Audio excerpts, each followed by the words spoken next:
السلام عليكم ورحمة الله وبركاته. ازيكم يا حبايبي؟ عاملين ايه؟ النهارده هنعمل صينية كيكة بالبرتقال. بس انا النهارده هستخدم البرتقال بالقشر بتاعه، يعني هضربه كده بقى في الخلاط وبعدين اصفيه واعمل كوباية حلوة كده نعمل بيها الكيكة. عندي المقادير، عندي كوبايتين دقيق، كوباية سكر، نص كوباية زيت، 3 بيضات.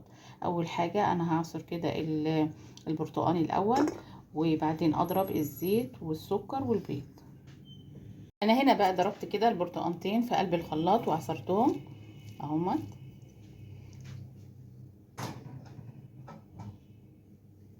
طبعا العصير عندي هنا تقيل، مش زي ما بضرب البرتقال من غير القشر. عندي بقى هنا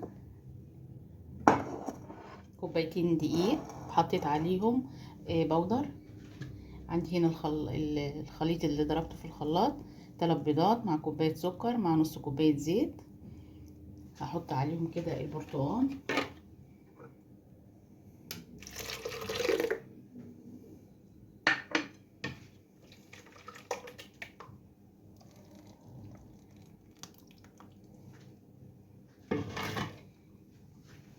عندي هنا معلقة تانك اللي هو برتقال برضو عشان يديني اللون. هبدأ بقى كده اقلبه.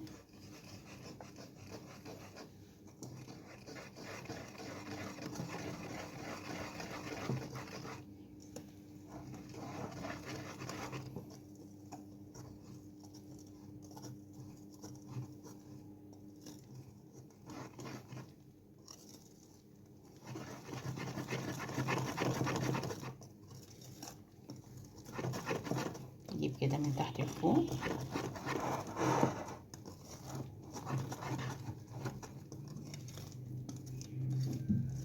كله كده.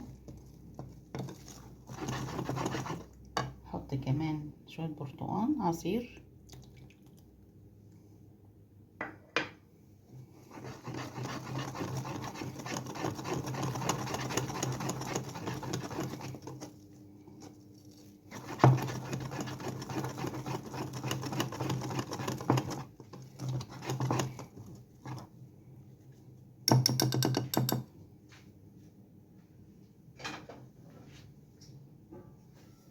عندي هنا بقى صينية دهنها زبدة او سمنة وحطيت عليها دقيق.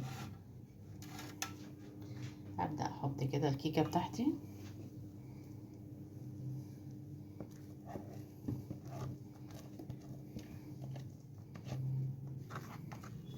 هدخلها بقى على فرن 180 درجة واسيبها قد نص ساعة وبعدين افتح عليها.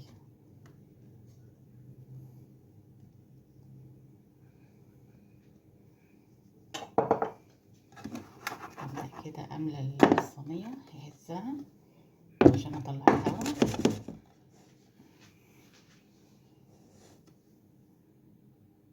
طلعت الكيكة زي ما انتم شايفين كده، بسم الله ما شاء الله عليها. ان شاء الله تعجبكم ويبقى طعمها حلو قوي وتعجب اولادكم.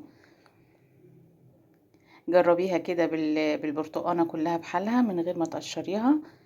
ريحتها حلوة قوي. هسيبها بقى تبرد وبعد كده اقطعها، وبألف هنا، والسلام عليكم ورحمة الله وبركاته.